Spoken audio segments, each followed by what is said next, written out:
ថ្ងៃនេះនាងខ្ញុំមកបង្ហាញបងប្អូនពីរបៀបស្ងោរសាច់ជ្រូកចិញ្ច្រាំជាមួយនឹងស្ពៃកញ្ញាញ់នឹងលាយជាមួយនឹងសារាយបងប្អូនចឹងសម្រាប់របៀបធ្វើគឺងាយយើងគ្រាន់តែរំលីងខ្ទឹមរបស់យើងហើយខ្ញុំក៏ដាក់ជាមួយនឹងបកាយីហ៊ឺយើងរំលីងជាមួយនឹងខ្ទឹមដើម្បីឲ្យវាឈ្ងុយបងប្អូនហើយយើងចាក់ទឹកចូល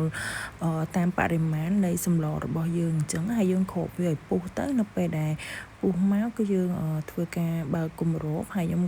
សាច់ជ្រូកចិញ្ច្រាំលាយជាមួយនឹងបកាយអញ្ចឹងណាបងប្អូនយើងប៉ន់វាដូចប្រហិតអញ្ចឹងមកហើយយើងដួសដាក់ទៅតាមបរិមាណដែលបងប្អូនមានអញ្ចឹងហើយខ្ញុំក៏ដាក់ជាមួយនឹង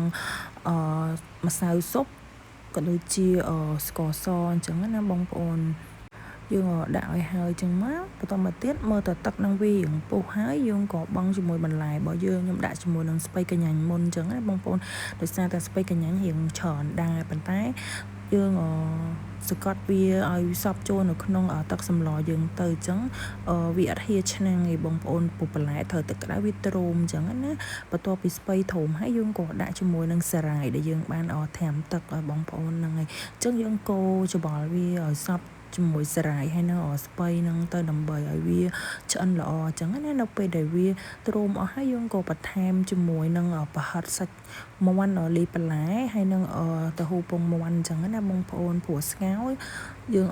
អត់អាចខ្វះពីមុខនឹងបានទេហើយក៏អត់ខ្វះជាមួយនឹងម្រេចដែរបងប្អូនព្រោះវាជួយកាត់ឆ្អាបក៏ដូចជាបង្កើននៅក្លិនឈ្ងុយដល់ម្ហូបរបស់យើងអញ្ចឹងណាហើយជាចុងក្រោយយើងក៏អត់ភ្លេចថែមជាមួយនឹងស្លឹកខ្ទឹមដែរបងប្អូនដើម្បីឲ្យសម្លរបស់យើងកាន់តែមានរសជាតិឆ្ងាញ់អញ្ចឹងណាហើយដើម្បីយើងចង់បានពណ៌សម្លហើយនឹងរសជាតិកាន់តែឆ្ងាញ់យើងបន្ថែមទឹកស៊ីអ៊ីវខាប់បន្តិចផងបងប្អូន